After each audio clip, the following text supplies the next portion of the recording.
Hi there, it's Angela Critters. Today we're going to be making in the kitchen a pumpkin crunch cake that is the best thing you've ever tasted, and you're going to wonder where it's been all your life. We don't always have to eat pumpkin this time of year, but for some reason I don't even cook pumpkin till the fall.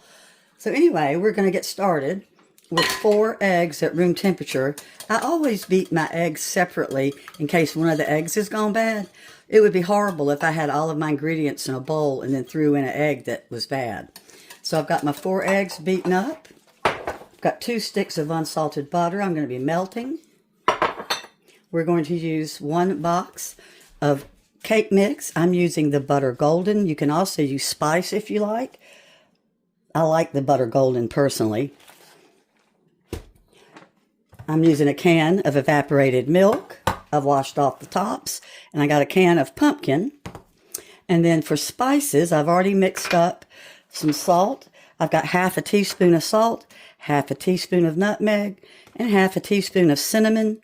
I wish I had some cloves, but I don't. You also could use your pumpkin pie spice if you have that. We're going to use 1 cup of granulated sugar, and I've got about 1.5 cups of chopped pecans with a few more for the top. Speaking of the top, you can leave this off, but I don't recommend it. So for the topping, we're going to be using some Cool Whip, an 8-ounce cream cheese with some confectioner's sugar and a little bit of vanilla, and we'll be putting that on the cooled cake. So the topping was the 8-ounce cream cheese, a dash of vanilla, and then I'm using 1/2 cup of powdered sugar with my 8 ounces of Cool Whip thawed. So first, we're going to go ahead and put our pumpkin in a bowl. And this is a can of 100% pure pumpkin. I don't recommend pureed pumpkin, but hey, if you want to make it and all you have on hand is real puree, go ahead and get it. This is all natural with no preservatives, so it's perfect for cooking. You don't want pumpkin with salt or anything in it when you're baking. So we've got our pumpkin. We're going to put in our 4 eggs.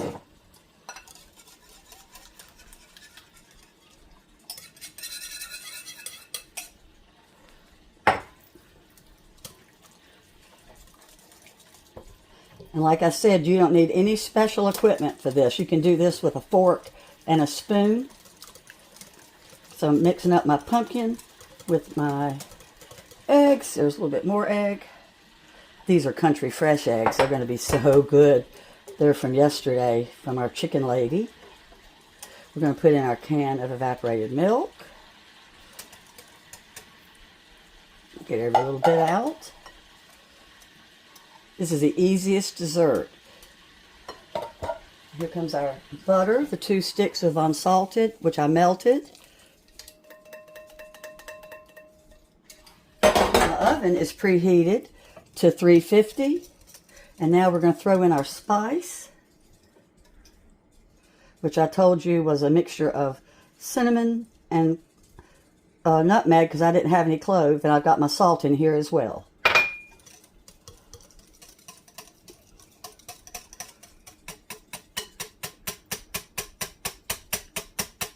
So we're going to pour this into our baking dish, and I've got a 9 by 13.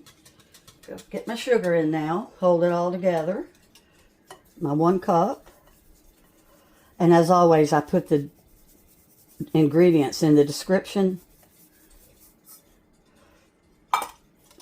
so you can make a screenshot of it on your phone. And then when you go buy the ingredients, you can just look at your screenshot and you're ready to go.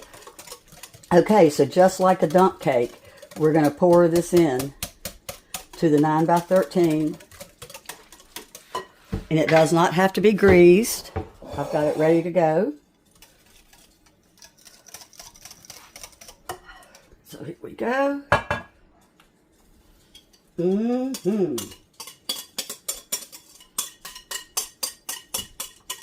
I hope my arm is not in the way. I'm now wearing pumpkin on my feet. And do not stir once it's poured in. Oops, I just hit my... I thought I knocked over my tripod, sorry. Okay, so now we are going to sprinkle our dry cake mix all across the top, just like you do with any other dump cake. Do not stir. So we're just sprinkling. Dump cakes are like magic, and a crunch cake is so good. If you've never had one, you're going to really like it. And I'm not dumping it because I'm just trying to let it kind of float on the top. It's going to be so good.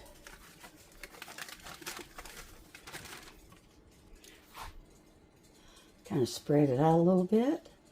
I don't want certain parts of it a lot thicker than the other because you'll have like dry pockets in the cake.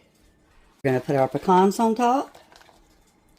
And like I said, I saved some to use at the very end on the really nice icing we're going to make. Okay, so do as I say, not as I do. I haven't made this cake in a long time, and I've already messed it up. But it's going to end up more like a pumpkin souffle at the bottom. My 2 sticks of melted butter are supposed to be going on right now. They were not supposed to be in the initial layer. So when you make this dessert, you're going to leave out the 2 sticks. Now, I may find out that it's incredible this way, and I may be changing my recipe, but you can't afford to throw away a recipe because you mess it up. I used to just cry and stop my camera when I messed one up. Well, cooking is life, and we make mistakes in life. So I'm going to save my cake. I'm sending it to my daughter's job. They'll eat it no matter what it tastes like. So anyways, you will be making the bottom with the can of pumpkin, the evaporated milk, the cup of sugar, the 4 eggs, and the spice with the salt. You will not be putting in the 2 sticks of extra butter. I think it's going to be wonderful. You know, you've heard me say you can't ever go wrong with too much butter. So my butter's almost melted, and it's going to drizzle over the top like it always does with a dump cake. But like I said, this is a crunch cake. It's a little bit fancier than a dump cake. I can't wait to see how it's going to turn out with that extra cup of butter. And my butter is melting. I didn't have 4 sticks melted. Luckily, I always keep extra butter on hand. Now, if this doesn't turn out right, I'll just throw away the dessert and you'll never know I messed it up. But, you know, you can always eat your mistakes when you're cooking. That's one of the beauties of cooking is that, you know, it's pretty hard to ruin something so bad that you can't eat it.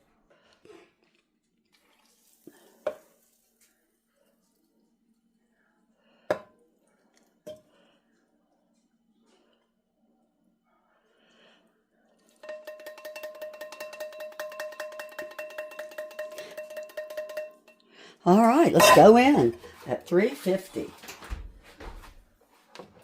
Oh boy, it's going to be like a pumpkin souffle dessert. I swear it is. All right, obviously it's going to be cooking longer. Normally, this cake cooks 50 to 60 minutes. So we're going to be probably cooking it longer since we've got that extra stick of butter in there. All right, I've got my 8 ounces of softened cream cheese.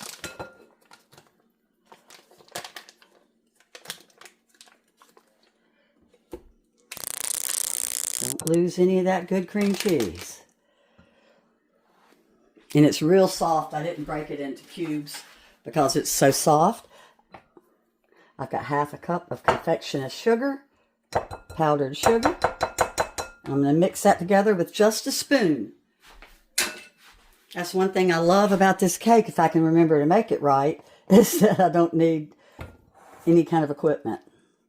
If you're a first-time baker, this is a really good dessert to make if you do it right.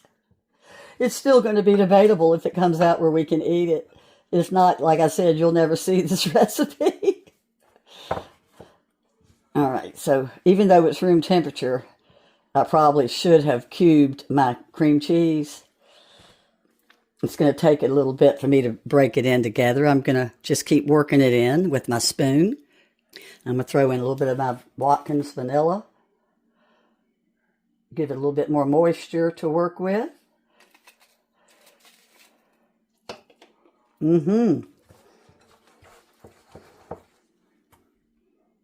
That little bit of vanilla makes it real workable. See how it's all mixed up now? Just the confectionist sugar with the cream cheese and that little bit of vanilla. And then we're going to fold in our Cool Whip.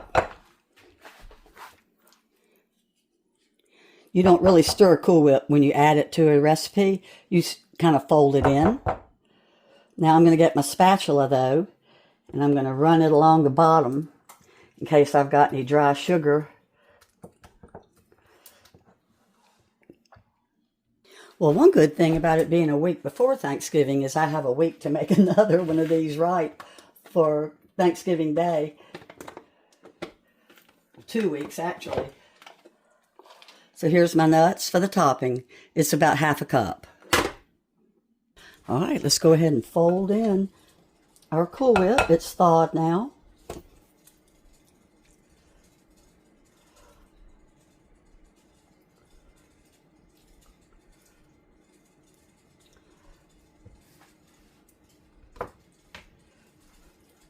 Then I'm going to put it in the refrigerator.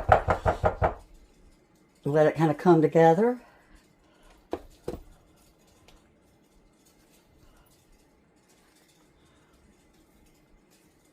You can make your own whip topping with real heavy cream, or you can use Dream Whip.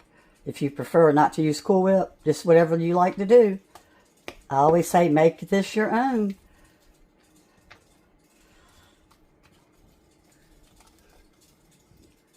And you notice that this was evaporated milk, not sweetened condensed. That's entirely too sweet for this. The cake is out of the oven and cooling, and it did cook about 5 minutes longer. So I ended up cooking this cake right at 65 minutes because I had that extra cup of butter in there. But it is cooked all the way through. And I'm waiting for it to cool completely to put on the icing. And honestly, I think it's going to be real good. I think that extra cup of butter is not going to do anything but make it even richer. So like I said, do as I say, not as I do. You don't have to put the extra cup of butter in the bottom. So I've had the icing in the refrigerator about 20 or 30 minutes. And since I didn't beat it, I'm just using my spatula and making sure I don't have any lumps of cream cheese. And I don't. So now I'm going to get it out and get it ready to put on the cooled cake.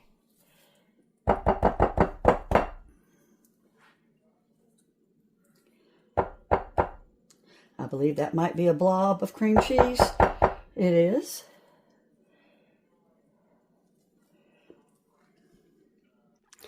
Well, the cake is completely cool. So we're going to put on our icing. And I'm dropping like dollops so I won't have to roll the nuts. I don't want to get the nuts caught up in it.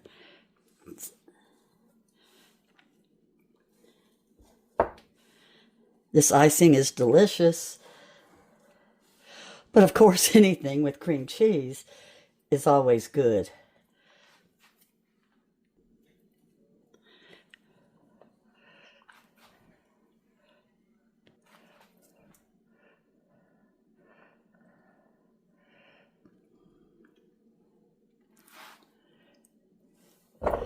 All right, so we're going to throw on our ground pecans. Now, if somebody in your family is allergic to pecans or any kind of nut, you're going to leave this out of the recipe. You just won't put the layers. And I guess you would just call it a pumpkin dump cake because it wouldn't have the crunch that we're getting from the nuts, which is why it's called a pumpkin crunch cake. And once my daughter gets it where she works, she'll cut a piece and take a picture for me. And I'll have that at the end of the video. And I'll also use it for my thumbnail. Well, I sure appreciate you watching. And you saw how easy this is. And it is delicious. And I think that the mistake I made with the extra stick of butter is going to be just fine. Oh, this icing. I wish you could lick it.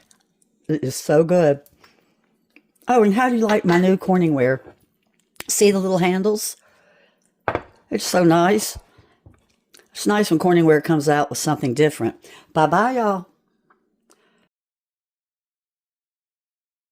Please forgive the vibration of my video. This is a brand new phone. I don't know what's going on. This cake deserves the best video in the world, and I am so sorry. If the vibration bothers you, then you can just go right into the description and you can read the directions, and I have all the amounts and the ingredients and everything. When my daughter gets the cake at work, she's going to cut it and send a picture so you can see how pretty the cake is. Thanks so much for watching. Bye-bye.